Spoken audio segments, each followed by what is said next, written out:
नमस्कार दोस्तों, स्वागत है आपका स्टडी फॉर सिविल सर्विसेज में। फ्री वीडियो के लिए चैनल को तुरंत सब्सक्राइब कर लीजिए और नोटिफिकेशन को जरूर ऑन कर लेना। हमारा फ्री वाला टेलीग्राम ये वाला ग्रुप जरूर से जरूर ज्वाइन कर लीजिएगा। दोस्तों, एंशिएंट इंडियन हिस्ट्री के टॉप 500 क्वेश्चन की जो सीरीज हमने स्टार्ट की थी उसमें ये अगला वीडियो लेक्चर है। और इस वीडियो लेक्चर में हम जो आगे के क्वेश्चन है, क्वेश्चन नंबर 80 के बाद जो आगे के एमसीक्यूज हैं उन्हें देखेंगे। और यह पूरी सीरीज इसका पीडीएफ इंग्लिश मीडियम का है और इसे बाइलिंगुअली एक्सप्लेन किया जाता है। तो यहाँ पर अगर आप बाइलिंगुअल की इच्छा रखते हैं तो बने रहिए, लेकिन अगर आपको हिंदी माध्यम में इसे देखना है, मतलब आप चाहते हैं कि इसका पीडीएफ हिंदी माध्यम का हो, हिंदी मीडियम वाला हो और उसे शुद्ध हिंदी में समझाया गया हो, तो आप वह सीरीज जाकर देखिए जो कि पहले ही हिंदी माध्यम में बन चुकी है। मेडिवल का भी और एंशिएंट का भी पहले ही हिंदी वाला वर्जन आ चुका है। यहाँ पर उसे बाइलिंगुअली कन्वर्ट किया जा रहा है। तो अगर आप यहाँ द्विभाषीय सीरीज की इच्छा रखते हैं तो बने रहिए। और आगे चले इससे पहले कुछ इन्फॉर्मेशन हमारे कोर्सेज के बारे में। और यह जो कोर्सेज हैं ये दो प्रकार के हैं। एक तो फ्री वाला है, फ्री वाले के बारे में आप जानते ही हैं, और दूसरे जो है वो पेड कोर्सेज हैं।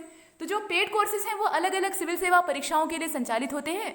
इसके अलावा यूपी द्वारा कंडक्ट होने वाले जितने भी एग्जाम्स हैं उनके लिए भी इन्हें संचालित किया जाता है, और ईपीएफओ के लिए भी इसे लॉन्च किया गया है। और ये जितने भी ग्रुप हैं, जितने भी पेड ग्रुप यहाँ आप देख रहे हैं, ये टेलीग्राम के माध्यम से संचालित होते हैं। इन्हें कंडक्ट करने का जो जरिया है, मीडियम जो है वो टेलीग्राम है। टेलीग्राम एक एप्लीकेशन होता है जिसे कि आप गूगल के प्ले स्टोर से डाउनलोड कर सकते हैं। ये कागज का एरोप्लेन आप देख रहे हैं नीले रंग के लोगो में। ये तो बात हुई पेड कोर्सेज की। और यहाँ इतने तरह के प्रोग्राम चलते हैं, इनमें से आप किसी से भी जुड़ सकते हैं। और ये वाला प्रोग्राम तो बहुत खास है, आंसर राइटिंग का जो इवैल्यूएशन वाला प्रोग्राम है। यहाँ पर आप आंसर लिखकर सबमिट करेंगे तो आपको 24 घंटे के अंदर फीडबैक दिया जाता है, यानी उसकी प्रतिक्रिया दी जाती है। और आप ये जान पाते हैं कि आपके उत्तर लेखन में कहाँ कहाँ सुधार की गुंजाइश है, कितना इंप्रूवमेंट बाकी है और कितना आपने कर लिया है। ये सब बातें हैं। और अगर आप इनसे जुड़ने के इच्छुक हैं तो ये 2 नंबर आपको दिख रहे हैं, इस पर संपर्क कर सकते हैं। क्या पेमेंट करना है, कैसे करना है, क्या प्रोसेस है, और पेड ग्रुप में आपको क्या क्या मिलेगा, ये सब इन्फॉर्मेशन आपको यहाँ दे दी जाएगी। इसके अलावा ये जो फ्री वाला ग्रुप है इसको जरूर ज्वाइन करिए। स्टडी फॉर सिविल सर्विसेज के नाम से है, ये टेलीग्राम के माध्यम से ही चलता है और ये पूरी तरह से फ्री ऑफ कॉस्ट है। इसका कोई चार्ज आपसे नहीं लिया जाता।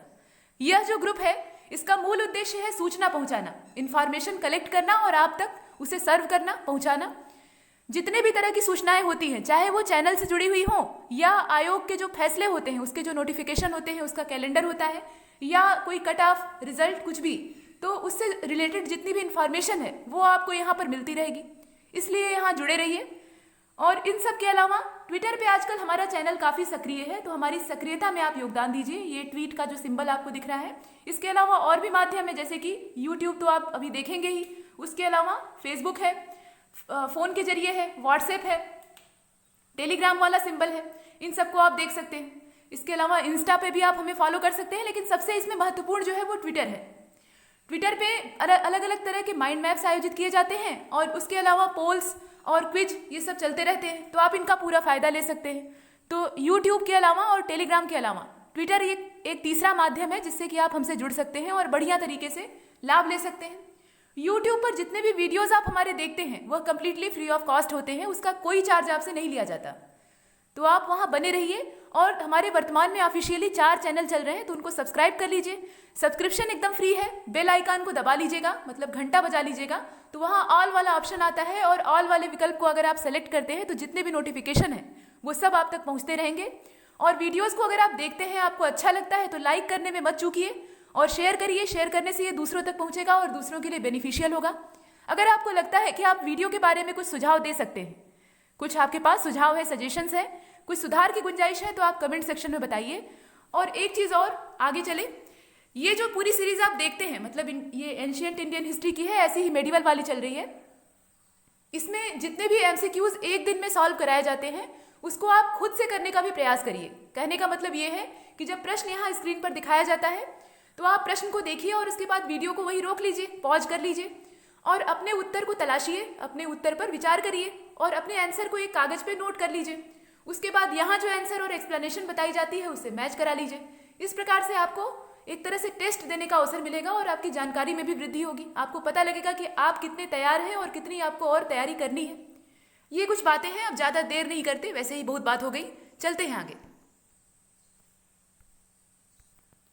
क्वेश्चन नंबर 81 आपके सामने है। इससे पहले हमने क्वेश्चन नंबर 80 को देखा था और उसमें अलग अलग जो वेदांग थे, कुल मिलाकर वेदांगों की संख्या कितनी थी? 6 थी। तो उन 6 वेदांगों से जुड़े हुए शरीर के कुछ अंग हैं, मतलब शरीर के अंगों की उपमा या उनके उदाहरण के तौर पे वेदांगों को यहाँ पेश किया गया था। तो आपने देखा कि निरुक्त, इसका संबंध एटमोलॉजी से था और ऐसी ही अलग अलग विधाओं को हमने देखा था। तो पिछले प्रश्न पर चर्चा व्यर्थ है। यहाँ जो क्वेश्चन नंबर 81 है उसको देखते हैं। इसमें कहा गया है कि which of the following female students, यहाँ पर कुछ महिला विदुषियों के बारे में कहा गया है। स्टूडेंट कहना इन्हें सही नहीं रहेगा, ये बड़ी ही विद्वान थी, और जब महिलाएं विद्वान होती हैं तो उनको विद्वान नहीं कहते बल्कि उन्हें विदुषी कहते हैं। तो ये जो विदुषी नारियां थी, मतलब ये स्कॉलर्स थी, तो इनके बारे में कुछ कथन दिए हुए हैं और हमें ये बताना है कि इज या आर, मतलब इसमें से एक से ज्यादा भी हो सकती है या कोई एक भी हो सकती है, कॉन्सिडर्ड द ऑथर ऑफ वैदिक मंत्रास, मतलब इसमें से कौन सी महिलाएं ऐसी हैं। 3 महिलाओं के नाम दिए हुए हैं और तीनों ही अपने समय की प्रकांड पंडिता थी, मतलब विद्वान थी, विदुषी थी। तो इनमें से किसने या कौन सी जो महिला है उन्होंने वैदिक मंत्रास की रचना की है, मतलब वैदिक मंत्रास की रचना करने में उनका रोल था। तो देख लीजिए यहाँ 3 महिलाओं के नाम दिए हुए हैं। एक तो विश्ववारा है, इसके बाद घोषा है, इसके बाद अपाला है, और भी बहुत सारी हैं, गार्गी है, मैत्रेयी है, इस प्रकार से अनेकों नाम हैं। फिलहाल यहाँ विश्ववारा, घोषा और अपाला 3 नाम आपको दिख रहे हैं। आपको ये बताना है कि वैदिक मंत्रास की रचना करने में इसमें से किसका नाम आता है। तो ये सभी हैं, ये जितनी महिलाएं उस समय ऋग्वैदिक काल की थी, इन्होंने जो ऋग्वेद था या अलग अलग वेद थे उनमें मंत्रों की रचना की है, विभिन्न मंडलों में अपनी ओर से योगदान दिया है। तो यहाँ जो ऑल वाला ऑप्शन होगा वो करेक्ट होगा, यानी इसमें जितनी हैं वो सभी इसमें शामिल हैं। वैदिक मंत्रास को रचने में उनका योगदान है, तो इसलिए हमारा जो उत्तर है वो डी होगा। ये सभी जो महिलाएं यहाँ दिख रही हैं, ये विश्ववारा, घोषा, अपाला, इसके अलावा गार्गी, मैत्रेयी और विद्योत्मा का भी नाम आता है। विद्योत्मा हालांकि इनके समय की नहीं थी, वो बाद की थी, कालिदास की पत्नी की बात की जा रही है। तो विद्योत्मा बहुत ज्यादा विदुषी स्त्री थी और जो पंडित थे उस समय के, मतलब पुरुषवादी समाज था, वो नहीं चाहता था कि कोई महिला इतने बड़े स्तर पर उभर कर सामने आए और एक शास्त्रार्थ में, शास्त्रार्थ का मतलब होता है एक डिबेट टाइप का आयोजन होता है और उस डिबेट में वाद विवाद होता है, मतलब दोनों पक्ष अपने अपने विचारों को रखते हैं और उसमें से जिसके विचार ज्यादा मजबूत होते हैं वो जीत जाता है। तो शास्त्रार्थ इसी प्रकार का होता था और पहले के समय में शास्त्रार्थ बहुत ज्यादा होते थे। तो एक शास्त्रार्थ में विद्योत्मा ने पंडितों के एक बड़े से झुंड को हरा दिया था। बड़े बड़े पंडित वहां इकट्ठे हुए थे, मतलब पंडित का मतलब विद्वान लोग, जो स्कॉलर्स थे उस जमाने के, जो अपने आप को बहुत ऊंचा समझते थे, वो वहां इकट्ठे हुए थे और विद्योत्मा अकेली एक और थी। उन्होंने शास्त्रार्थ में इन लोगों को पराजित किया और उसका बदला लेने के लिए पंडितों ने एक मूर्ख को खोजा, एक बेवकूफ आदमी को खोजा और उसे विद्योत्मा के सामने लाकर खड़ा कर दिया कि ये मौनी गुरु हैं, मतलब ये मौन रहते हैं लेकिन बड़े ही ज्ञानवान हैं, तो इनसे जीत कर दिखाओ तो जाने। और उसके बाद कालिदास वही मूर्ख थे और वो उन्हें कहा गया था, मतलब पंडितों ने पहले से ही सिखा रखा था कि तुम चुप रहना, कुछ भी बोलना मत, सिर्फ इशारे से बात करना। और कुछ ऐसे इशारे उन्होंने किए, मतलब कालिदास ने कुछ घूसा और मुक्का दिखाकर और अलग अलग तरह से अपने हाथ और हाव भाव से कुछ ऐसे इशारे किए कि विद्योत्मा को लगा कि ये सही बोल रहे हैं, मतलब वो कंफ्यूज हो गई। यहाँ शास्त्रार्थ में जो पंडितों ने उनके इशारों की व्याख्या की, उसको देखकर विद्योत्मा को भ्रम हो गया कि ये बहुत बड़ा विद्वान है और इसी के चलते शर्त रखी गई थी कि अगर तुम हारोगी, विद्योत्मा को उन्होंने शर्त रखी थी कि अगर तुम हार जाओगी तो तुम्हें इस मूर्ख से विवाह करना पड़ेगा। और वही हुआ, विद्योत्मा को उनसे विवाह करना पड़ा। लेकिन जब बाद में वो उष्ट्र को उसट बोलने लगे कालिदास, तो विद्योत्मा को बहुत गुस्सा आया और उन्हें 1 मिनट में मालूम हो गया कि ये कौन है, मतलब किस वेराइटी के हैं, और तुरंत उन्हें घर से भगा के दरवाजा बंद कर देती हैं। अब कालिदास की बड़ी बेइज्जती होती है, पत्नी उनकी पूरी बेइज्जती कर देती है, अपमान कर देती हैं, तो वो आत्महत्या करने के उद्देश्य से जाते हैं घर से दूर। लेकिन ऐसा कहा जाता है कि देवी सरस्वती ने उन्हें रोका था और कहा कि अपने मनोबल को मजबूत करो, अभ्यास से सब कुछ संभव है। आपने दोहा सुना है, करत करत अभ्यास थे जड़मती होत सुजान, तो वही चीज है, ये जड़मती थे, इन्हें सुजान बनाने की जो जिम्मेदारी थी वो देवी सरस्वती ने ली और उसके बाद कहा जाता है कि उन्हीं के आशीर्वाद से इन्होंने विद्या का अभ्यास किया और ये प्रकांड पंडित बन गए। और उसके बाद जब वापस लौटे तो विद्योत्मा ने इन्हें स्वीकार किया। तो इतिहास ऐसी नारियों के वर्णन से भरा पड़ा है जो कि पुरुषों को अपमानित नहीं करती हैं, प्रेरित करती हैं, उकसाती हैं कि आप ऐसा करिए। आप खुद सोचकर देखिए कि विद्योत्मा ने अगर कालिदास का अपमान नहीं किया होता तो कालिदास क्या ऐसे बन पाते? वो आजीवन मूर्ख बने रहते, ठीक वैसे ही आपने रत्नावली और तुलसीदास का सुना होगा। रत्नावली जो थी वो बहुत बड़ी ईश्वर भक्त थी, राम भक्त थी। कालिदास, माफ कीजिएगा, तुलसीदास तो बाद में होते हैं। तुलसीदास के अंदर की जो आत्मा है वो तो बाद में सचेत होती है, रत्नावली पहले से ही सचेत थी। और तुलसीदास का जब विवाह हुआ तो वो पूरी तरह से पत्नी के पीछे लट्टू थे, आगे पीछे घूमते थे। और हाल यहाँ तक बुरा था कि जब वो मायके जाती हैं तो घनघोर बरसात में आपने कहानी सुनी होगी, गंगा की बाढ़ में वो लाश के ऊपर सवार होकर और सांप की रस्सी के सहारे रत्नावली तक पहुंचते हैं। लेकिन रत्नावली को खुशी नहीं होती है कि उनका जो पति है वो बिल्कुल आशिक मिजाज है और रात बिरात वो घर की खिड़की से अंदर आ रहा है। वो देखती हैं और नाराज होकर कहती हैं कि अगर इतनी आस्था तुम्हारी मेरे हाड़ मांस के शरीर की बजाय भगवान राम में होती तो तुम्हारी जो मुक्ति है वो कब की हो गई होती। तुम सर्वोच्च पद को प्राप्त कर चुके होते और वहीं से उनकी आत्मा जागती है, सचेत होती है। उन्हें धक्का पहुंचता है तुलसीदास को और वो वहां से निकल पड़ते हैं। तो इस प्रकार से जागृति लाने का काम ये विदुषी नारियां करती थी। तो ये अपने आप में बहुत बड़ी बात है। बाद में महिलाओं की स्थिति बिगड़ती है जैसे जैसे समय बीतता है, मतलब जो ऋग वैदिक काल है उसका समापन होता है, उत्तर वैदिक काल की ओर समाज बढ़ता है, तो महिलाओं की स्थिति में गिरावट आती है। उन्हें गुलाम के तौर पे या दासी के तौर पे यूज किया जाने लगता है। ऐसा उनके साथ व्यवहार किया जाता है जैसे कि वो कोई सामान हो। और आज तक वो बिगड़ी दशा सुधर नहीं पाई है। पूरे विश्व में महिलाओं के प्रति जो मानसिकता है उसमें बहुत ज्यादा सुधार नहीं आया है। जो बाहरी आवरण आप देखते हैं ना कि महिला है उसे सशक्त करना चाहिए, नारी सशक्तिकरण, वो सब बाहर से होता है, अंदर से अभी भी बहुत खोखलापन है। तो उसे सुधारने की गुंजाइश यहाँ बची हुई है। और जिस दिन सुधर जाएगा उस दिन हमारा समाज जो है वो श्रेष्ठ हो जाएगा, मतलब एकदम सिरमौर हो जाएगा, उसमें कोई बुराई नहीं रह जाएगी।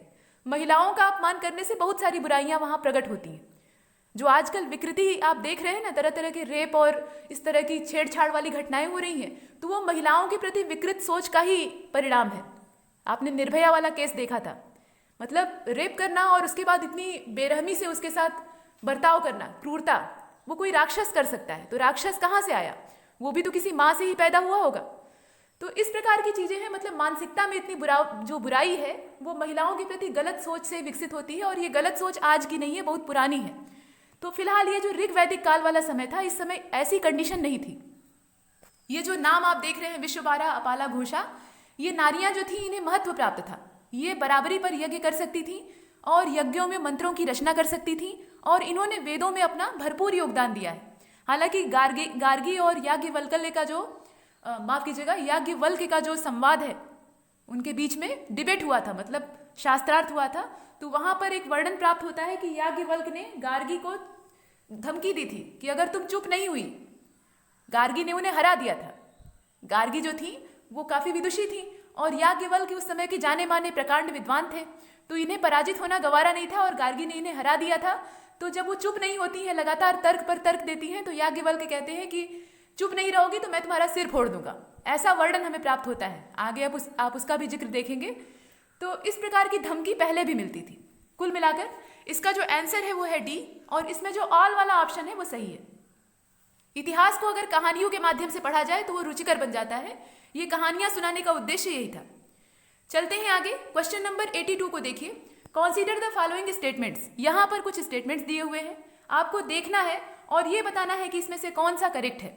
जो सही हो उसकी तलाश आपको करनी है।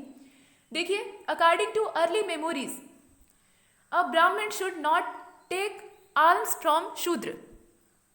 मतलब ब्राह्मण जो है वो शूद्र से भिक्षा नहीं ले सकता या दान नहीं ले सकता, ऐसा जो प्राचीन धर्म ग्रंथ है या जो प्राचीन सभ्यता है वो कहती है।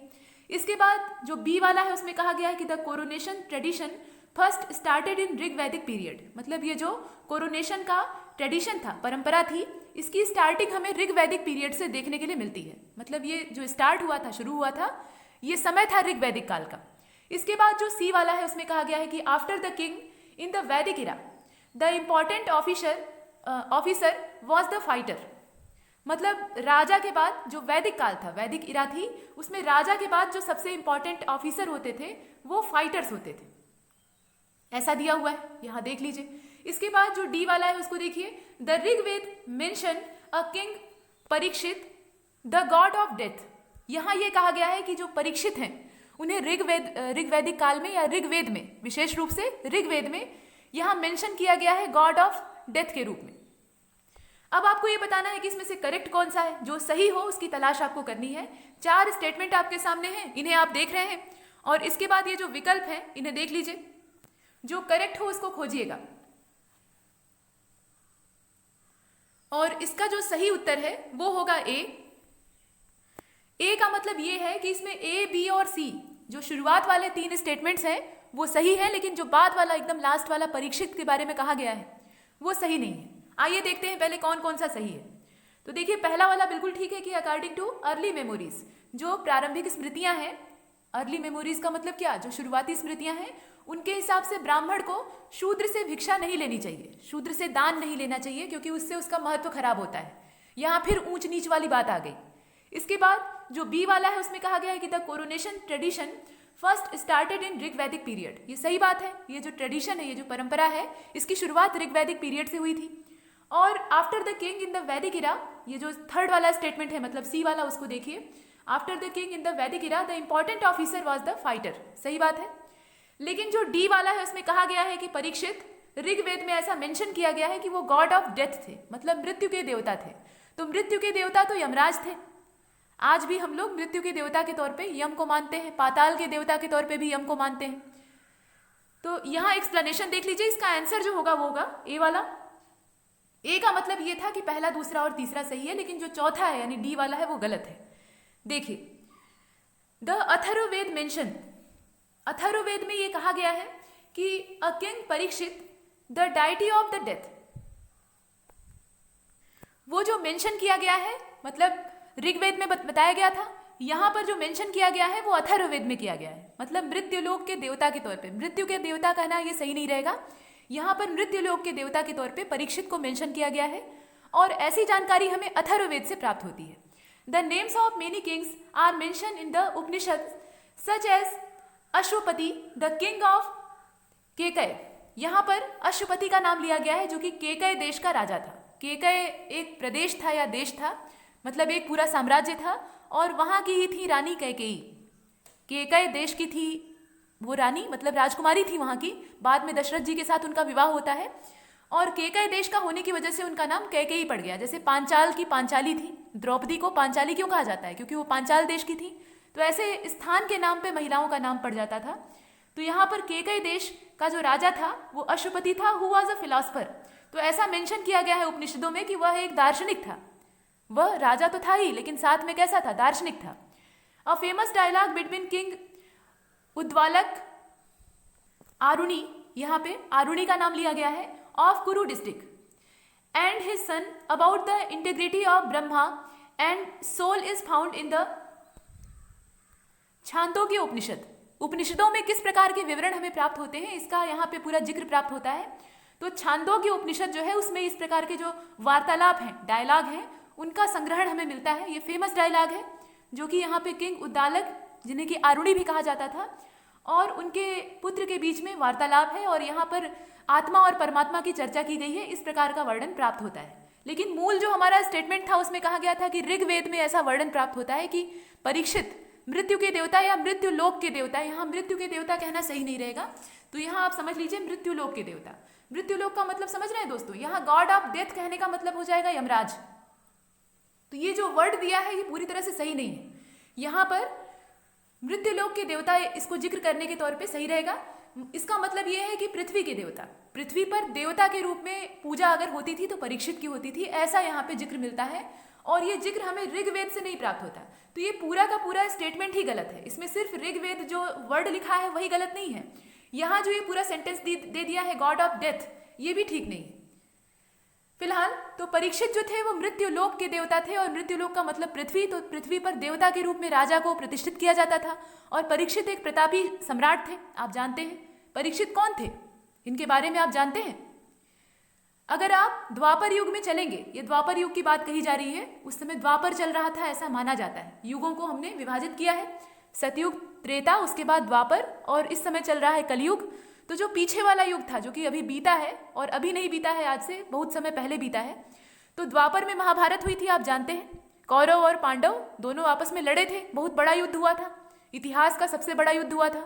और पूरी पृथ्वी पर से क्षत्रिय या जो प्रतापी योद्धा थे, उस समय क्षत्रिय ही प्रायः योद्धा होते थे, और जो समुदाय थे वो कम ही ऐसे पेशे में देखे जाते थे।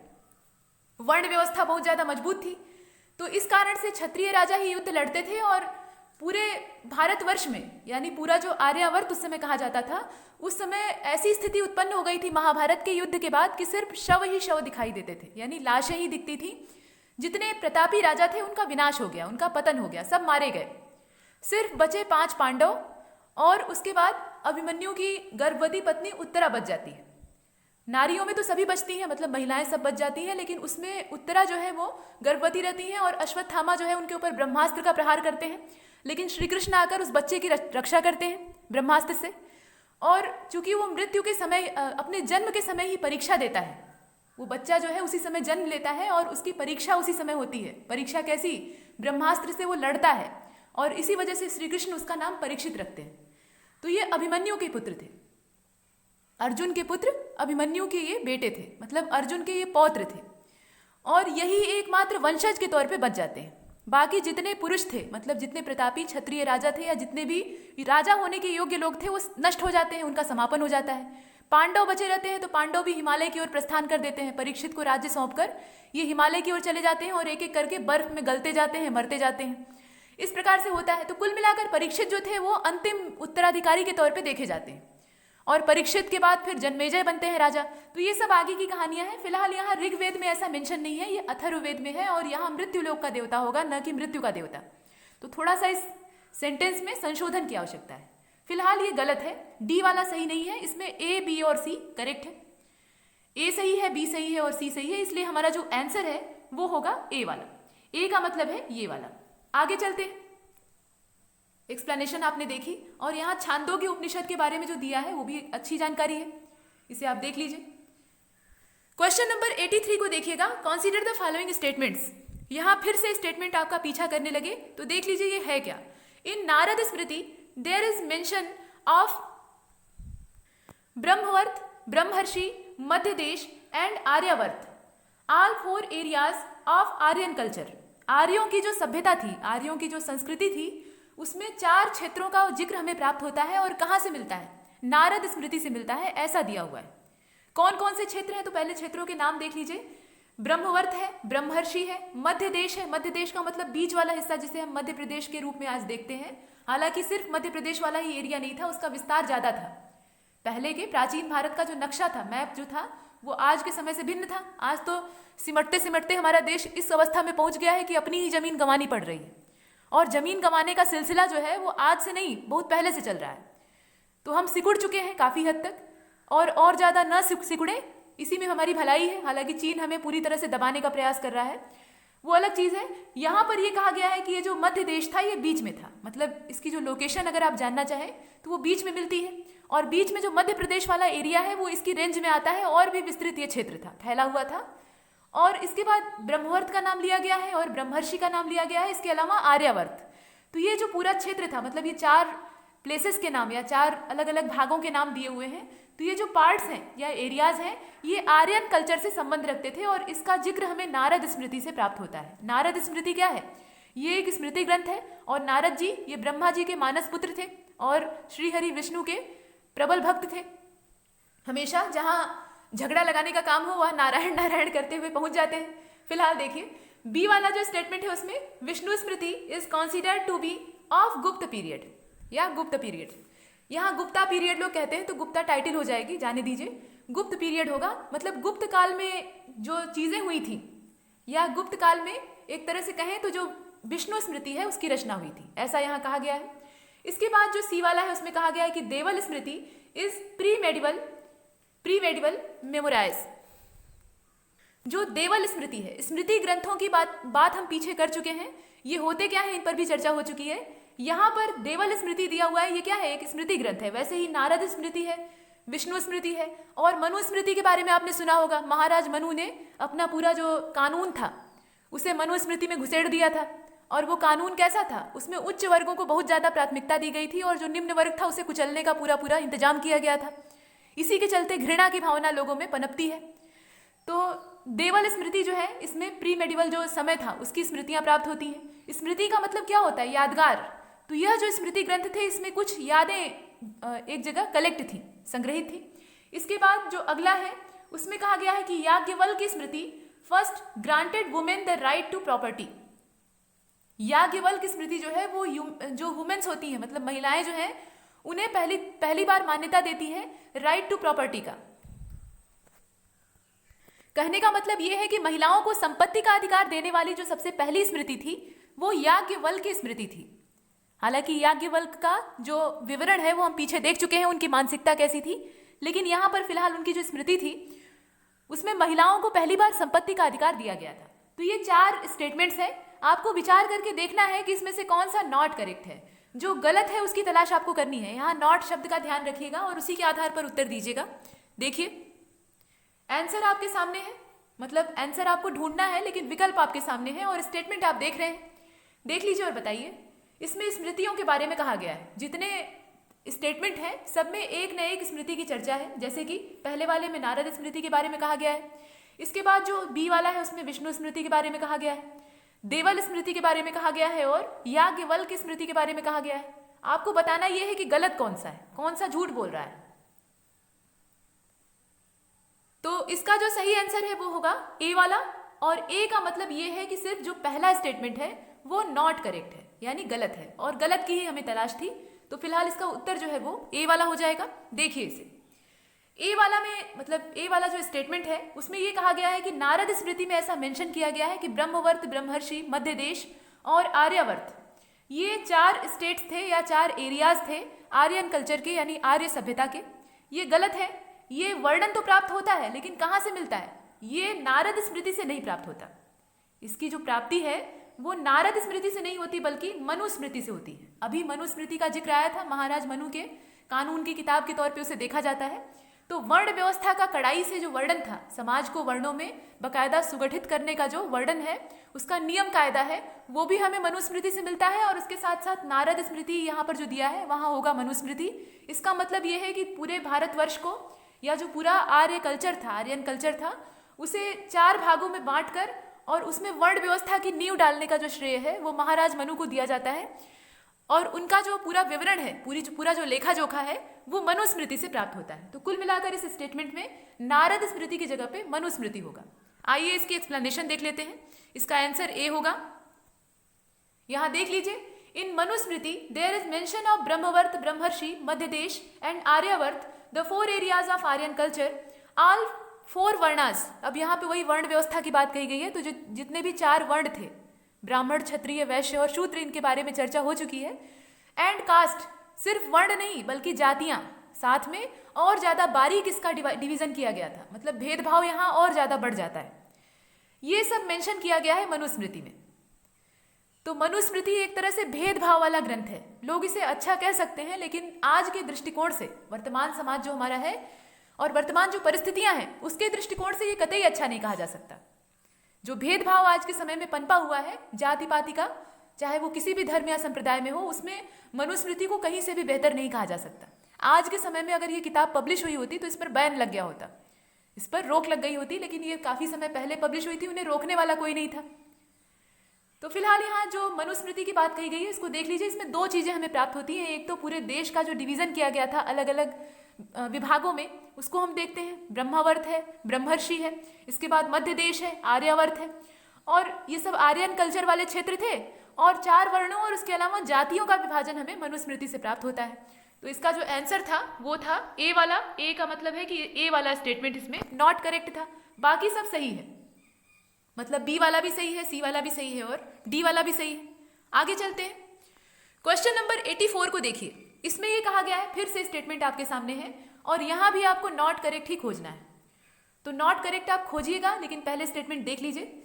द वर्ड दिनार, दिनार शब्द जो है, दिनार एक शब्द है और ये किसके लिए यूज होता है? मुद्रा के लिए, क्वाइंस के लिए। तो यहाँ ये बताया गया है कि द वर्ड दिनार is use for gold coins. यह सोने के सिक्कों के लिए इस्तेमाल होता था। किसमें? नारद स्मृति में। नारद स्मृति नाम का जो स्मृति ग्रंथ है उसमें दिनार वर्ड का यूज किया गया है और इसे गोल्ड क्वाइन के तौर पे दर्शाया गया है, मतलब ये सोने का सिक्का होता था। इसके बाद बी वाला जो स्टेटमेंट है उसमें कहा गया है कि gold currency was first introduce in India by Kushan rulers. मतलब जो कुषाण रूलर्स थे, अर्थात कुषाण वंश के शासक थे, जैसे कि कनिष्क का नाम आप सुनते हैं या और भी थे, तो उनके द्वारा गोल्ड करेंसी स्वर्ण मुद्रा का सबसे पहली बार परिचय भारत में होता है, यानी सबसे पहली बार स्वर्ण मुद्रा का जो प्रचलन है वो अपने इंडिया में कुषाण वंश के शासकों के द्वारा किया जाता है, ऐसा हम यहाँ देख रहे हैं। इसके बाद जो सी वाला है उसमें कहा गया है कि दशराग्य युद्ध, जो दशराग्य युद्ध था या वार थी, वह लड़ी गई थी सुदास। सुदास कौन थे? राजा सुदास थे, ये उस समय के भरत वंश के राजा थे। तो ये राजा सुदास जो कि भरत डायनेस्टी के थे, इन्हें त्रिस्तु डायनेस्टी का भी कहा जाता था, मतलब त्रिस्तु राजवंशीय भी कहा जाता था। तो ये अलग अलग इनका नाम है। फिलहाल इनके और 10 राजाओं के बीच में युद्ध होता है। यहाँ युद्ध का नाम भी है दशराग्य युद्ध, इसे आपने सुना भी होगा। तो यहाँ ये कहा गया है कि ये जो युद्ध लड़ा गया था, मतलब सुदास और 10 राजाओं के बीच में जो लड़ाई हुई थी, इसमें सुदास की जीत होती है। तो यह लड़ी गई थी याव्यवती नदी के तट पे। नदी का नाम जो दिया है वो दिया है याव्यवती। क्या ये सही है? इसके बाद जो डी वाला स्टेटमेंट है उसमें कहा गया है कि Dasharajna war is mention in 7th division of Rigveda. जो ऋग्वेद का 7th डिवीजन है यानी 7वां मंडल है, उसमें दशराग्य युद्ध का वर्णन हमें प्राप्त होता है। अब आपको ये बताना है कि इसमें से कौन सा नॉट करेक्ट है। चारों स्टेटमेंट आप देख रहे हैं। पहले वाले स्टेटमेंट में एक क्वाइन का मतलब एक मुद्रा का जिक्र किया गया था जिसका नाम था दीनार। इसके बाद ये कहा गया कि कुषाण वंशीय जो शासक थे, कुषाण डायनेस्टी वाले जो रूलर्स थे, उनके समय में गोल्ड करेंसी का प्रचलन भारत में होता है। इसके बाद दशराग्य युद्ध के ऊपर आधारित या उसके ऊपर बेस यहाँ पर 2 स्टेटमेंट हैं, उन पर भी आपको विचार करना है। नॉट करेक्ट खोजिएगा और ये आपके विकल्प हैं और ये आपका आंसर भी आ गया साथ में। यहाँ थोड़ी सी उंगली घूमी और आंसर आपके सामने आ गया। ये आंसर सी आप देख रहे हैं, तो इसका मतलब ये हुआ कि सिर्फ सी वाला जो है वो नॉट करेक्ट है। सी वाले का मतलब ये है कि ये वाला ये सही नहीं है, ये गलत है। लेकिन यहाँ हमें गलत की ही तलाश करनी थी, नॉट करेक्ट खोजना था। तो उत्तर की डिमांड जो है या प्रश्न की जो डिमांड है उसके हिसाब से ये आंसर बिल्कुल ठीक है। यहाँ ये कहा गया है कि दशराग्य युद्ध 10 राजाओं और किंग सुदास के बीच में लड़ा गया था, जो कि भरत डायनेस्टी से संबंध रखते थे या उन्हें त्रिस्तु राजवंशीय भी कहा जाता था। लेकिन जो नदी का नाम दिया है वो सही नहीं दिया है। आप बताइए कि नदी का नाम क्या होना चाहिए। बाकी जितने स्टेटमेंट हैं वो तो सही हैं, जैसे कि नारद स्मृति में ये दीनार का वर्णन प्राप्त होता है और दीनार एक स्वर्ण मुद्रा है, सोने का सिक्का है। इसके बाद गोल्ड करेंसी का जो फर्स्ट इंट्रोडक्शन है वो कुषाण डायनेस्टी के रूलर्स के द्वारा कराया जाता है, ऐसा दिया हुआ, ये सही है। इसके बाद डी वाला जो है वो भी ठीक है कि Dasharajna war is mention in 7th division of Rigveda, मतलब ऋग्वेद का जो 7वां डिवीजन है, मतलब 7वां मंडल है, उसमें हमें दशराग्य युद्ध का वर्णन प्राप्त होता है, ये भी करेक्ट है। लेकिन सी वाला गलत है। और गलत क्यों है? क्योंकि नदी का नाम गलत दिया है, बाकी सब सही है उसमें भी। नदी का नाम क्या होगा बताइए? इसका आंसर देख लीजिए। इसका जो आंसर है वो ए, इसमें माफ कीजिएगा सी वाला होगा। जो सी वाला है वो करेक्ट है। देखिए explanation. The Dasharajna war was fought between king Sudas of Bharata dynasty. भरतवंशीय, भरतवंशीय का मतलब क्या? महाराज भरत के राजवंश में पैदा होने वाले, यानी उनकी वंशावली से संबंधित। तो भरतवंशीय लोग कौन थे? जो पांडव और कौरव थे वो कैसे थे? भरतवंशीय ही थे। उसमें कुरु और जो कुरु वंशीय आपको देखने के लिए मिलता है, तो असल में उनकी शुरुआत कहाँ से हुई थी? वो भरतवंशीय जो योद्धा थे वहीं से शुरू होते हैं। आपने दुष्यंत और शकुंतला के बारे में सुना होगा। तो महाराज दुष्यंत जो थे वो शकुंतला से प्रेम करने लगते हैं, जो कि अप्सरा की पुत्री रहती हैं, और वो एक ऋषि के आश्रम में रहती हैं। और वहाँ पे जब इन दोनों के बीच में प्रेम बढ़ता है तो दोनों का गंधर्व विवाह हो जाता है। गंधर्व विवाह का मतलब है कि ये लव मैरिज कर लेते हैं। और उसके बाद जो दुष्यंत थे वो अपने राज्य वापस लौट जाते हैं और शकुंतला के एक पुत्र उत्पन्न होता है बाद में। लेकिन उससे पहले शकुंतला राज्य में जब उनके जाती हैं, मतलब किसके, यहाँ पे महाराज दुष्यंत की बात की जा रही है। तो दुष्यंत के राज्य में जब पहुंचती हैं, दुष्यंत उनसे वादा किए रहते हैं कि तुम आना, मैं तुम्हें महारानी के तौर पे प्रतिष्ठित करूंगा। और उसी चक्कर में, मतलब उनके प्रेम में बधी हुई शकुंतला वहां पहुंचती हैं, तो जो महाराज दुष्यंत हैं वो इन्हें पहचानने से मना कर देते हैं। वहाँ श्राप वगैरह की कहानी है, तो वो श्राप कितना सही था वो तो दुष्यंत ही जानते होंगे। फिलहाल वो मना कर देते हैं और उसके बाद जब वो नकार जाते हैं तो शकुंतला को दुख पहुंचता है और वो वापस लौट आती हैं। तो उनके एक पुत्र पैदा होता है और उसी का नाम भरत था। उन्हीं के नाम पे हमारे देश का नाम भारत पड़ा है, ऐसा माना जाता है। तो उनके पुत्र जो भरत उत्पन्न हुए वो काफ़ी प्रतापी थे, बहादुर थे। बाद में दुष्यंत भी आते हैं और अपना लेते हैं। वो आश्रम में पहुंचते हैं और देखते हैं कि एक छोटा सा बच्चा है जो कि शेर का मुंह खोल के उसका दांत गिन रहा है। तो इस प्रकार का सीन वो देखते हैं तो उस बच्चे के ऊपर बड़े मुग्ध होते हैं और उससे जुड़ाव महसूस करते हैं। बाद में पता लगता है कि वो तो उनका ही बेटा है। तो इस प्रकार से उनके बीच में पैचअप हो जाता है, मतलब वो मिल जाते हैं, जो ब्रेकअप हुआ रहता है वो खत्म हो जाता है। तो वहाँ से ये भरत वंश की जो नींव है वो पड़नी शुरू होती है। उनके जो पुत्र होते हैं उनका नाम भरत रहता है और भरत से ही भरत वंश बनता है और वही बाद में कुरु वंश के रूप में प्रतिष्ठित होता है और वहीं से निकल कर आते हैं परीक्षित, जिनके बारे में आपने पीछे देखा था। तो वो पूरा महाभारत वाला जो कॉन्सेप्ट है वो वहीं से स्टार्ट होता है। अगर आपको महाभारत की जो कहानी है वो जाननी है तो आपको दुष्यंत और शकुंतला से स्टार्ट करना होगा, वहीं से ये शुरू होती है।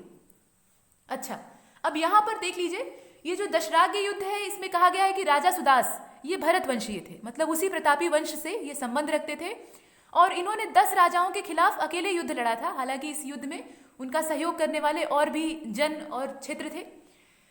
जो युद्ध लड़ा गया था वो परुष्णी नदी के तट पर लड़ा गया था और परुष्णी या परुष्णी ये जो शब्द है आजकल हम इसे रावी के नाम से पुकारते हैं। तो रावी नदी के तट पे ये लड़ाई लड़ी गई थी, वहां लिखा हुआ है याव्यवती, तो वो गलत है।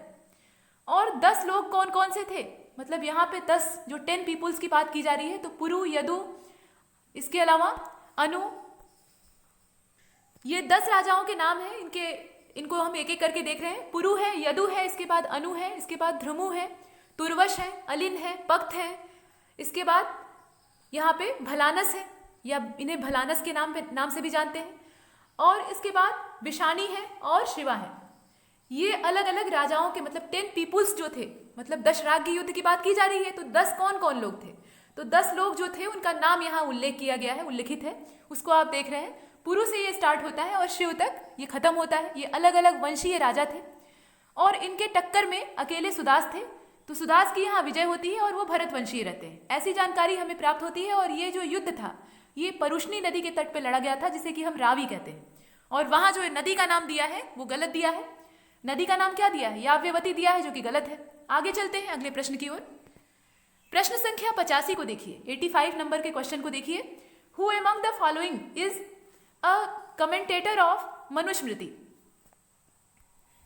यहाँ जो क्वेश्चन है उसमें ये पूछा गया है कि कौन ऐसा व्यक्ति है जिसने कि मनुस्मृति पर कमेंट किया था, वह इसका कमेंटेटर था।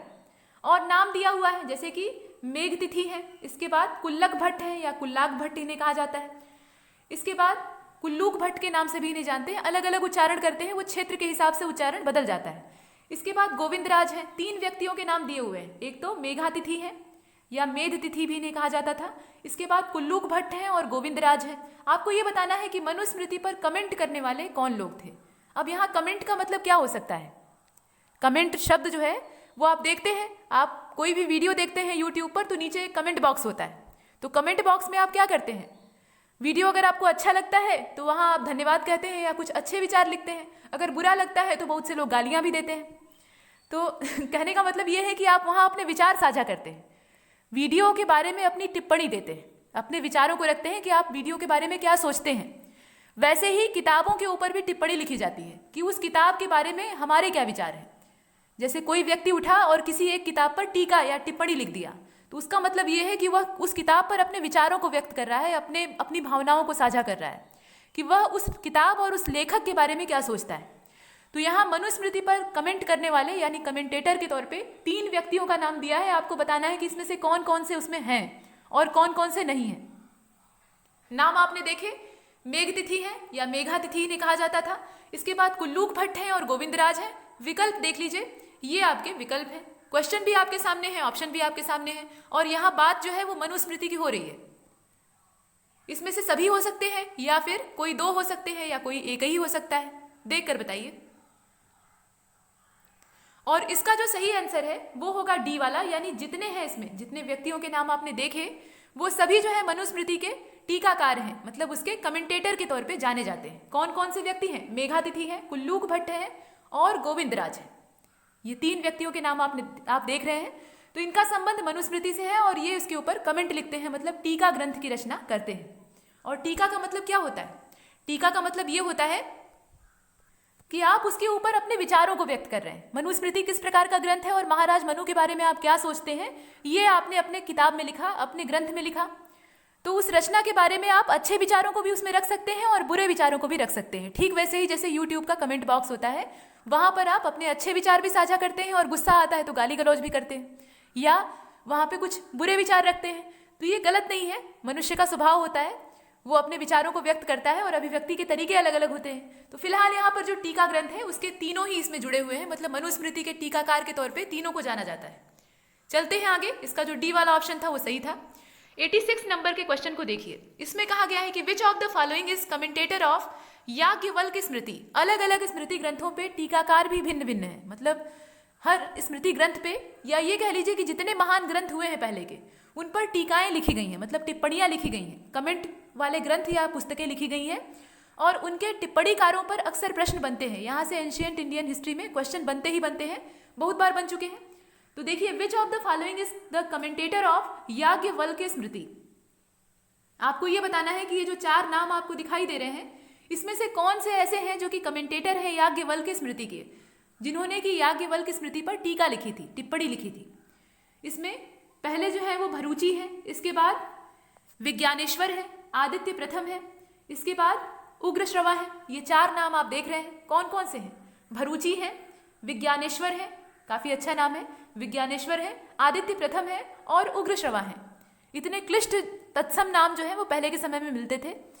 फिलहाल इन्हें देखिए और समझिए, इसमें से याज्ञवल्क्य स्मृति के कमेंटेटर कौन कौन से हो सकते हैं। जो हो उसके आधार पर उत्तर देना है और ये आपके विकल्प है। कोई एक व्यक्ति भी हो सकता है या एक से ज्यादा हो सकते हैं, सभी तो नहीं है। इसमें ऑल वाला ऑप्शन नहीं है। इसका मतलब यह है कि इसमें से कोई ना कोई तो ऐसा जरूर है जो कि इस पर कमेंट नहीं लिखा था। तो बताइए, जिसने लिखा था, जो कमेंटेटर है याज्ञवल्क्य स्मृति का, उसका नाम इसमें से चुनिएगा और उसके आधार पर नीचे जो उत्तर है उसको सेलेक्ट कीजिएगा। और इसमें जो सही आंसर है वो होगा बी वाला। बी का मतलब ये है कि बी और सी, यानी बी वाले पार्ट में यहां देख लीजिए, बी का मतलब विज्ञानेश्वर की बात की जा रही है और सी का मतलब आदित्य प्रथम की बात की जा रही है। तो इन दोनों व्यक्तियों ने, दोनों जो विद्वान लोग थे, व्यक्ति कहना यहां सही नहीं रहेगा, टीकाकार है, तो निश्चित रूप से उनके पास अपना भी विवेक होगा, अपनी भी बुद्धि होगी और अच्छी खासी बुद्धि होगी, उनके अंदर भी क्षमता होगी, तभी तो इतने अच्छे ग्रंथ पे या इतने बड़े ग्रंथ पे वो टीका लिखते हैं, टिप्पणी। तो ये याज्ञवल्क्य स्मृति पर टीकाकार के तौर पे जाने जाते हैं। 2 विद्वान पुरुष हैं, एक तो विज्ञानेश्वर है, दूसरे आदित्य प्रथम है। इन्हें हम देखते हैं, यहां आप देख लीजिए। इसका जो आंसर है वो होगा बी वाला, यानी B and C only. B and C only का मतलब है कि विज्ञानेश्वर और आदित्य प्रथम ने ऐसा किया था। यहां पर भरूची और उग्रश्रवा का नाम नहीं आता है। आगे चलते हैं। क्वेश्चन नंबर 87 को देखिए। Consider the following statements. अब यहां फिर से स्टेटमेंट आपके सामने है और 4 हैं टोटल। इन्हें देख कर ये बताना है कि इसमें से कौन सा करेक्ट है। तो स्टेटमेंट पहले देख लेते हैं। द प्रैक्टिस ऑफ नियोग एंड रीमैरिज। ये जो नियोग और रीमैरिज यानी पुनर्विवाह की जो प्रथा थी महिलाओं के लिए, यह नारद स्मृति में अलाउड की गई है। मतलब नारद स्मृति में महिलाओं को इस प्रकार के क्रियाकलाप करने की अनुमति मिलती है। कौन कौन से क्रियाकलाप हैं? तो एक तो नियोग है और दूसरा रीमैरिज है। तो पुनर्विवाह के बारे में तो आप जानते हैं, किसी भी स्त्री का पति अगर मर जाता है या किसी कारणवश उसका पति उसे छोड़ देता है तो वो फिर से विवाह कर सकती है। ऐसा नारद स्मृति में प्रावधान था, ऐसा यहाँ कहा गया है, मतलब इसके बारे में यहाँ जिक्र किया गया है। लेकिन नियोग क्या है? तो ठीक है, अभी देखेंगे नियोग के बारे में भी। इसके बाद पूरा स्टेटमेंट पहले देख लेते हैं। इसके बाद बी वाला जो है उसमें कहा गया है कि द वर्ड जन इज मेंशन 375 टाइम्स, यानी 375 बार। और ये क्या है? मैक्सिमम है, यानी सबसे अधिक है। अधिक है या अधिकाधिक है, ये मेंशन किया गया है ऋग्वेद में। ऋग्वेद में 375 बार जन शब्द का जिक्र आया है। ऋग्वेद सबसे प्राचीन है और उसमें अलग अलग शब्दों का कितनी बार इस्तेमाल किया गया है ये महत्वपूर्ण है, मायने रखता है। आपने इससे पहले देवताओं के संदर्भ में से देखा था कि अग्नि का कितनी बार उल्लेख आया है, इंद्र का कितनी बार उल्लेख आया है, या किसकी स्तुति में कितने मंत्र हैं। तो वैसे ही यहाँ दिया हुआ है कि तो जो वर्ड है, यहाँ जो वर्ड दिख रहा है आपको जन, ये वाटर मार्क जो है आपको परेशान कर रहा होगा, थोड़ा जूम कर लेते हैं। अब देखिए, ये देखिए, द वर्ड जन इज मेंशन 375 टाइम्स, यानी 375 बार, जो कि मैक्सिमम है। इतनी बार जन शब्द का उल्लेख ये ऋग्वेद में किया गया है, ऐसा दिया है। इसके बाद जो सी वाला है उसको देखिए। इसमें कहा गया है कि विदथ, ये जो विदथ शब्द है, was the most important gathering of Rigvedic period. ये ऋग्वैदिक पीरियड की सबसे इंपॉर्टेंट गैदरिंग होती थी, ऐसा दिया हुआ है। इसके बाद अगला जो है उसमें कहा गया है, मतलब डी वाला, उसमें कहा गया है कि the smallest unit of Rigvedic society, जो ऋग्वैदिक समाज था, ऋग्वैदिक कालीन जो समाज का स्ट्रक्चर था, ढांचा था, उसमें सबसे स्मॉलेस्ट यूनिट यानी सबसे छोटी इकाई गृह होती थी, जिसे कि यहाँ पे क्लान के नाम से भी जानते हैं। मतलब जो गृह था वो सबसे छोटी इकाई के तौर पे देखा जाता था। गृह का मतलब क्या होता है? घर। तो घर ही सबसे छोटी इकाई, यानी कुल मिलाकर ये कहा गया कि परिवार सबसे छोटी इकाई होती थी ऋग्वैदिक काल में। अब आपको ये बताना है कि इसमें से करेक्ट कौन सा है। यहाँ इनकरेक्ट की तलाश आपको नहीं करनी है, जो करेक्ट हो उसको खोजना है। ये आपके स्टेटमेंट्स हैं, इन्हें आप देख रहे हैं, और इसके बाद इसके जो आंसर है वो आपके सामने है। बस सही की तलाश आपको करनी है। सभी सही हो सकता है या इसमें से कुछ ही ठीक हो सकता है, देखकर बताइए। और इसका जो सही आंसर है वो होगा सी वाला। सी का मतलब ये है कि ए, सी और डी, मतलब स्टेटमेंट नंबर ए, सी और डी ये करेक्ट है, लेकिन बी वाला झूठ बोल रहा है। बी वाला गलत है और हमें गलत नहीं खोजना था। बी वाले में कहा गया था कि द वर्ड जन, जन शब्द जो है उसका सर्वाधिक बार उल्लेख आया है ऋग्वेद में, और कितनी बार आया है? 375 बार। ये गलत है, ये सही नहीं है। बाकी जितने हैं वो ठीक है। ए वाला भी सही है, जिसमें कहा गया है कि नियोग और रीमैरिज का जो प्रावधान था महिलाओं के लिए इसे अलाउड किया गया था नारद स्मृति में, ऐसा यहाँ वर्णन प्राप्त होता है। इसके बाद सी वाला भी सही है कि विदथ जो है वो मोस्ट इंपॉर्टेंट गैदरिंग होती थी ऋग्वैदिक पीरियड की, ठीक बात है। इसके बाद smallest unit of Rigvedic society was griha. जो ऋग्वैदिक सोसाइटी थी, ऋग्वैदिक समाज था, उसकी सबसे स्मॉलेस्ट यूनिट यानी सबसे छोटी इकाई गृह होती थी। ये भी सही बात है। ये तीनों सही है, लेकिन बी वाला गलत है। तो आइए देखते हैं ये गलत क्यों है। इसका आंसर कौन सा होगा? इसमें आंसर होगा सी वाला। इसका सी वाला जो विकल्प है वो करेक्ट है। एक्सप्लेनेशन देखिए। द ऋग्वेद, यहाँ पे ऋग्वेद के बारे में कहा गया है। यहाँ पर 275 बार, 375 वहां दिया हुआ था, और असल में कितना है? 275 बार, जो कि मोस्ट है या मैक्सिमम है। इतनी बार जन शब्द का उल्लेख किया गया है, उसे मेंशन किया गया है। तो आधा वो सेंटेंस सही था। आधा का मतलब ये है कि जन शब्द का उल्लेख सर्वाधिक बार किया गया है ऋग्वेद में। मैक्सिमम बार जिस शब्द को यूज किया गया है, जिस वर्ड को इस्तेमाल किया गया है वो जन है, लेकिन कितनी बार? तो 275 बार। 375 वहां गलत होगा। एंड 170 टाइम्स, यानी 170 टाइम्स द वर्ड विश। जो विश शब्द है, यहाँ इसे जूम करके देखिए, जो विश नाम का शब्द है, ये जन और विश के बारे में आपने पढ़ा होगा एनसीईआरटी में। तो यहाँ जो विश शब्द है इसका उल्लेख यहाँ कितनी बार प्राप्त होता है? जूम करने का फायदा नहीं हुआ। अब देखिए, देखिए इसका जो उल्लेख है वो 170 बार प्राप्त होता है। विश को, ये जो विश शब्द है, ये समाज की अलग अलग इकाइयां होती थी। मतलब छोटी कोई यूनिट होती थी सोसाइटी की, तो उसको हम लोग परिवार कहते थे।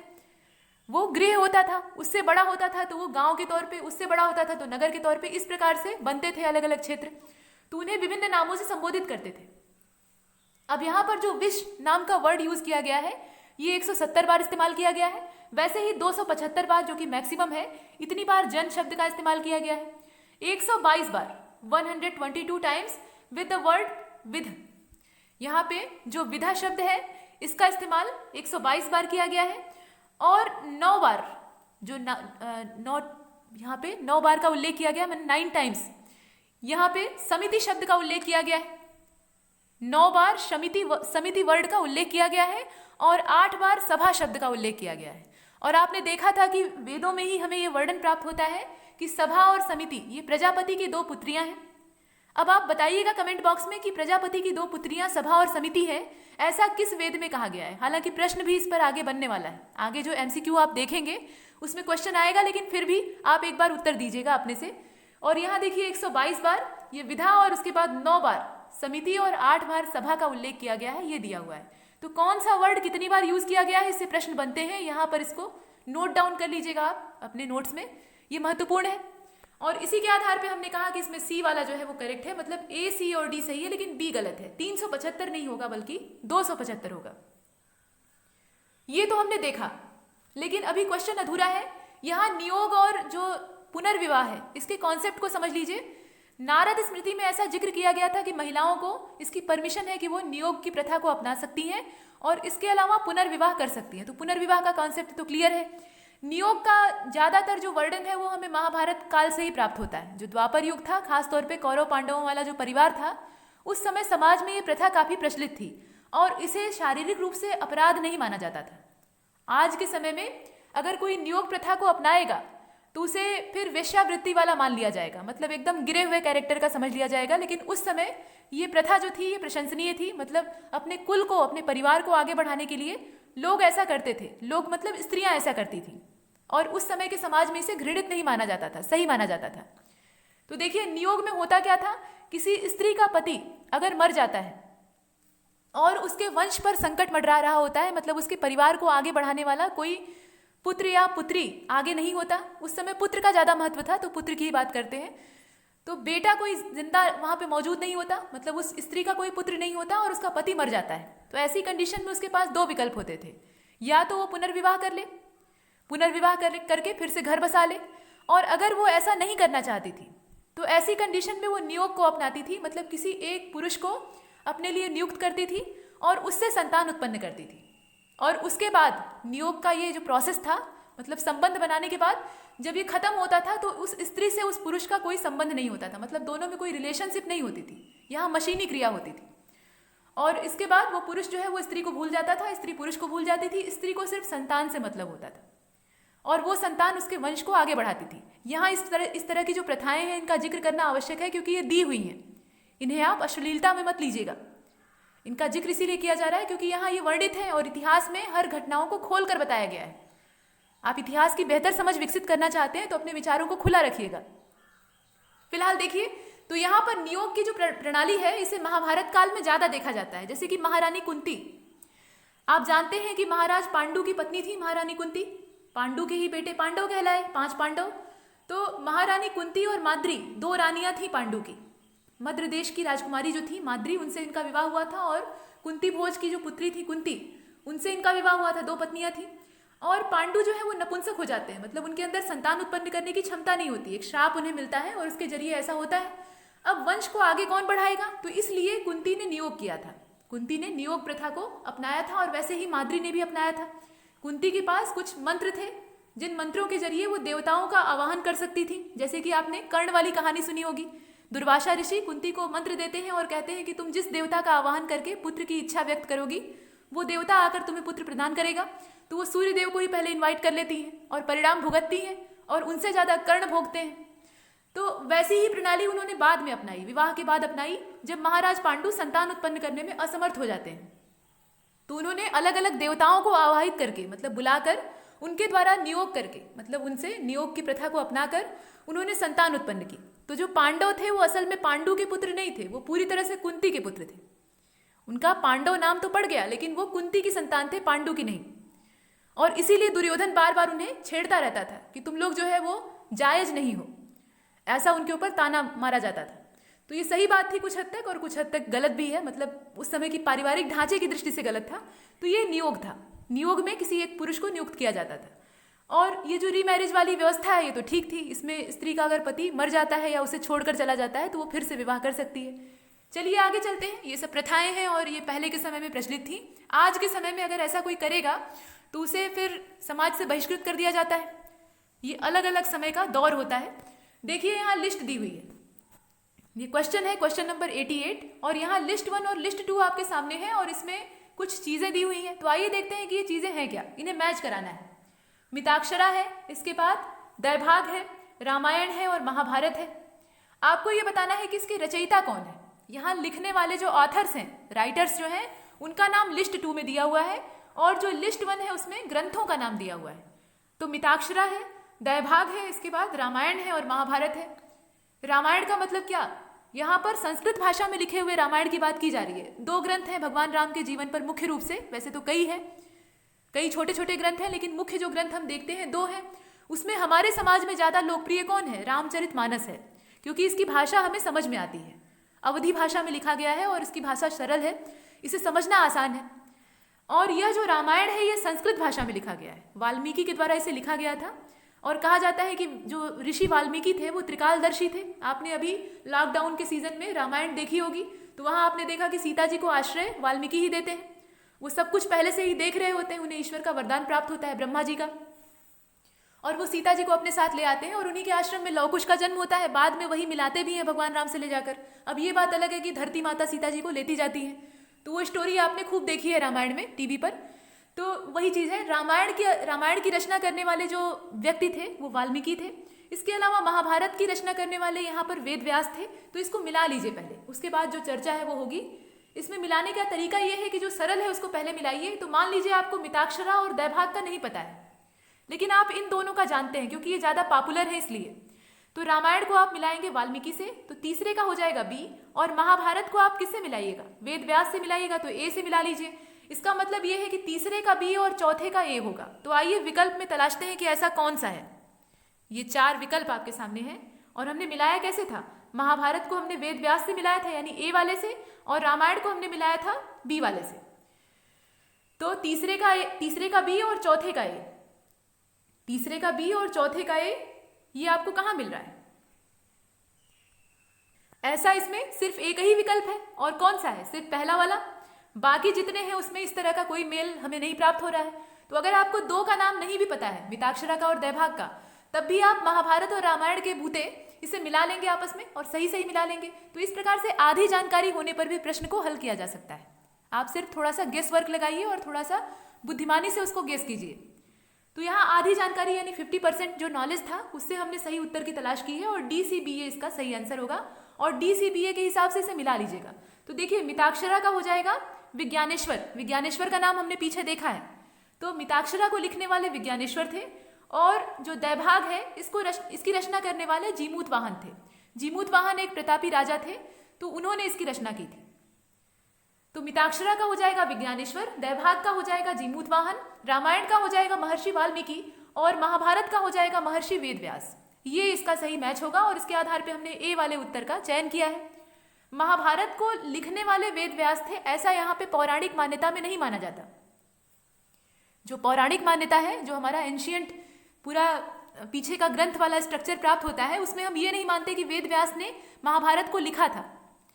उन्होंने डिक्टेट किया था, उन्होंने बोला था। महाभारत बहुत विस्तृत है, बहुत बड़ा ग्रंथ है, आप कभी देखिएगा और पढ़ने की कोशिश करिएगा। हालांकि संस्कृत में है, लेकिन गीता प्रेस गोरखपुर वाला जो पब्लिकेशन है वो इसे हिंदी में भी पब्लिश करता है, तो कभी पढ़िएगा। फिलहाल महाभारत और रामायण के बारे में सुन लीजिए। तो यहाँ रामायण तो ठीक है, ये महाकाव्य की श्रेणी में आते हैं, आप जानते ही हैं।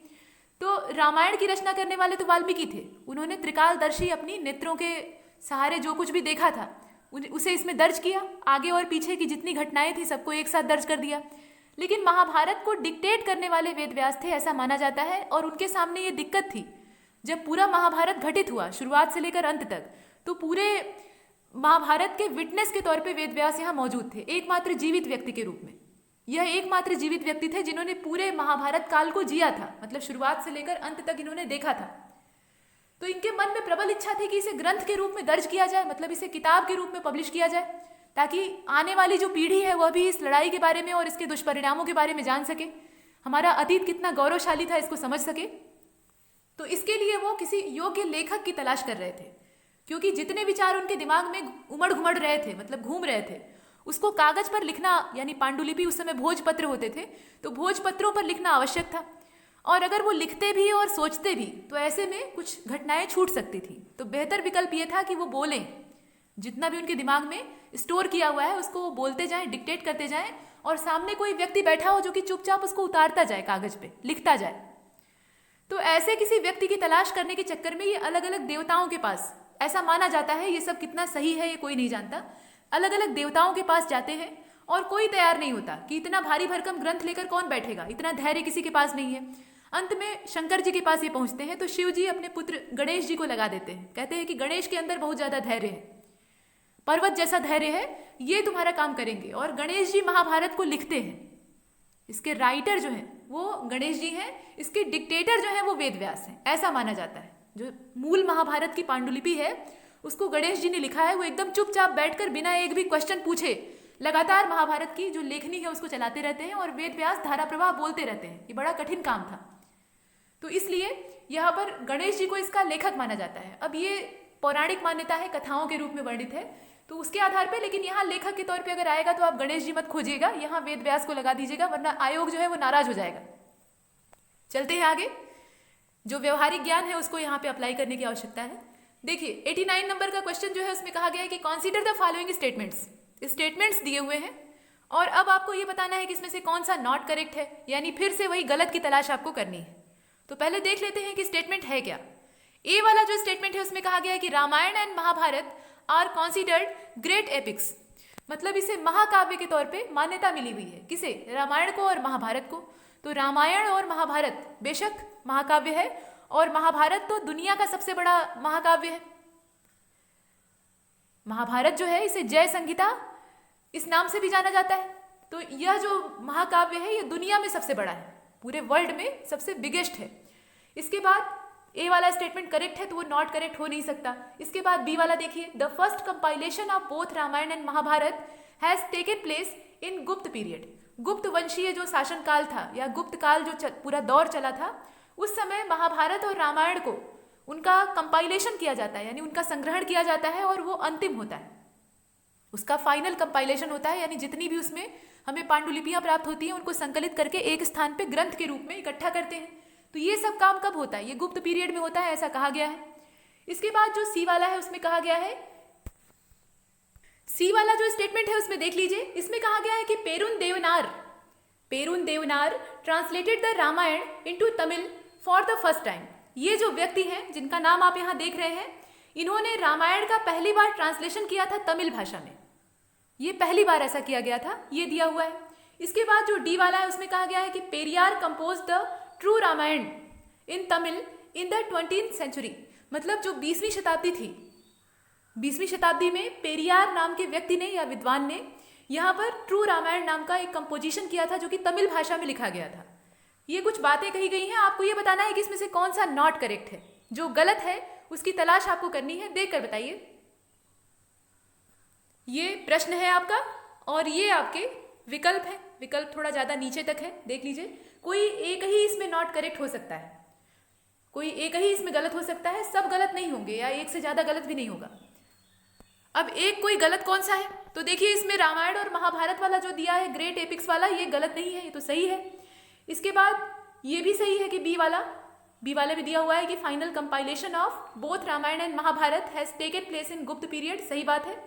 अब इसमें सी और डी पर विचार करिए, सी और डी वाले में से कौन सा नॉट करेक्ट होगा, देख कर बताइए। और इसका जो सही आंसर है वो होगा बी वाला, यानी जो सी स्टेटमेंट है, मतलब स्टेटमेंट नंबर जो सी है वो इनकरेक्ट है, नॉट करेक्ट है। क्यों नॉट करेक्ट है? तो देखिए, रामायण वाज फर्स्ट, यहाँ एक्सप्लेनेशन देख लीजिए, Ramayana was first translated into Tamil by Kamban. Kamban के द्वारा पहली बार तमिल भाषा में रामायण का ट्रांसलेशन किया गया था। लैंग्वेज कौन सी थी? तमिल थी। और ट्रांसलेशन करने वाले ट्रांसलेटर कौन थे? कंबन थे। और देख लीजिए इसके बाद, a poet of the time of the Chola ruler, यहाँ पर चोल वंशीय जो राजा थे उनका शासन था। तो जो चोल रूलर थे, और चोल रूलर के तौर पे इस समय राजा कौन था? कुलोतुंग थे। इनका नाम कुलोतुंग तृतीय था, मतलब ये तीसरे नंबर के कुलोतुंग थे। इसका अर्थ ये हुआ कि चोल वंश में कुलोतुंग एक उपाधि के तौर पे, एक टाइटल के तौर पे यूज किया जाता था। तो कुलोतुंग तृतीय के नाम से ये जो चोल रूलर थे, इन्हीं का समय था जिस समय की कंबन ने रामायण का ट्रांसलेशन किया तमिल भाषा में। और इट इज नोन एज, मतलब इसे जाना जाता है रामायणम के नाम से। मतलब ये जो अनुवाद था, ये जो ट्रांसलेशन था, इसे रामायणम के नाम से जाना जाता है। मतलब नाम में बहुत ज़्यादा हेर फेर नहीं किया गया। ऐसा नहीं कि ट्रांसलेशन किया गया तो नाम एकदम सिर से पैर तक चेंज कर दिया जाए। बहुत ज़्यादा परिवर्तन नहीं, बस उसमें थोड़ा सा तमिल वाला जो लैंग्वेज का पुट है वो ले आने की कोशिश की गई और इसे रामायणम के नाम से यहाँ पर संग्रहित किया गया। तो ऐसा करने वाले कंबन थे और यहाँ नाम गलत दिया है। यहाँ पर दे दिया है कि जो पेरुन देवनार थे उन्होंने ऐसा काम किया था, तो ये गलत है। यहाँ पर होगा कंबन, और इन्होंने चोल डायनेस्टी के जो रूलर थे जिनका नाम कुलोतुंग तृतीय था, उनके समय में ये काम किया था। बाकी सब सही है इसमें। मतलब पेरियार के द्वारा जो ट्रू रामायण का कंपोजिशन हुआ था वो 20वीं शताब्दी में हुआ था तमिल भाषा में, और शुरुआत वाले दोनों सही है ही हैं। आगे चलते हैं, क्वेश्चन नंबर 90 को देखिए, 90 नंबर का question. Consider the following statement. यहाँ फिर से कुछ स्टेटमेंट आपके सामने है और इसमें कहा गया है कि इन पर विचार करके बताइए कि कौन सा नॉट करेक्ट है। फिर से आपको नॉट करेक्ट ही खोजना है। तो स्टेटमेंट पहले देख लेते हैं। The one which is in this book is also somewhere else. The one which is in this book is also somewhere else. The one which is not in it is nowhere. मतलब जो कुछ इस किताब में है वो हर जगह है। यहाँ जो कहा गया है वाक्य, उसका मतलब समझ लीजिए, जो कुछ इस किताब में है, जो कुछ इस ग्रंथ में है वो हर जगह है, और जो यहाँ नहीं है वो आपको कहीं नहीं मिलेगा, ऐसा कहा गया है। और ऐसा लिखा गया है कहाँ पे? वाल्मीकि के द्वारा रामायण में। ये यहाँ कथन कह रहा है। अब कथन कितना सही बोल रहा है ये आपको बताना है। तो वाल्मीकि ने अपने रामायण में, वाल्मीकि ऋषि थे, उन्होंने रामायण नाम के अपने ग्रंथ में, जिसमें कि भगवान राम का पूरा जीवन चरित था, उसमें ऐसा लिखा है कि जो कुछ इस ग्रंथ में है वो हर जगह है और जो कुछ इसमें नहीं है वो कहीं नहीं मिलेगा। इसके बाद जो बी वाला है उसमें कहा गया है कि देयर आर टोटल 18 पर्वास इन महाभारत, यानी महाभारत में कुल मिलाकर 18 पर्व हैं। तो सही बात है, ये तो करेक्ट है, ये इनकरेक्ट हो नहीं सकता। इसके बाद कहा गया है कि avatarism is first mentioned in Gita itself. जो गीता का उपदेश था, गीता कोई अलग से ग्रंथ नहीं है, भले ही उसे अलग से पब्लिश किया जाता है, वह महाभारत का ही एक हिस्सा है। महाभारत में युद्ध होने से पहले समझाने वाला काम होता है, समझाने बुझाने वाला। और कुछ लोग कहते हैं कि कृष्ण जी ने झगड़ा लगा दिया था, मतलब अर्जुन ने हथियार डाल दिए तो वहां युद्ध की संभावना खत्म हो रही थी, युद्ध हुआ नहीं होता। लेकिन कृष्ण भगवान ने क्या किया, उपदेश दिया और अर्जुन फिर से फुल चार्ज हो गए, उनकी बैटरी जो है वो 100% हो गई और फिर लड़ाई शुरू हो गई। तो कुछ लोग ऐसा दोष देते हैं कि कृष्ण जी अगर ऐसा नहीं करते, मतलब गीता का उपदेश नहीं देते, तो वहां पर युद्ध नहीं होता, इतने लोग मारे नहीं जाते।